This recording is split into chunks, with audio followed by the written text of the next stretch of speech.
Mới sáng sớm, heo con đã đến gõ cửa nhà gấu nâu. Chú kéo theo một xe chứa đầy đồ linh tinh. Cốc cốc cốc. Kèm ra. Ô, toàn là mật ong. Gấu giải thích từ lúc. Lời cảm ơn. Như nào đấy? Đúng rồi. Bây chúng mình cùng đọc chuyện này nhá. Nào, bắt đầu. Hôm nay nào, đọc nào, chúng mình cùng đọc nào. Câu chuyện lời cảm ơn. Hóa ra là ông bà nội tới. Ông bà tặng thỏ xanh một chiếc xe đạp. Con cảm ơn ông bà Cảm ơn như nào nét? Như nào? Đúng rồi.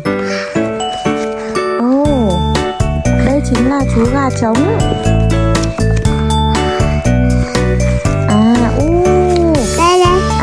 Đây chính là chiếc bánh gato của thỏ xanh. Thỏ xanh đâu con?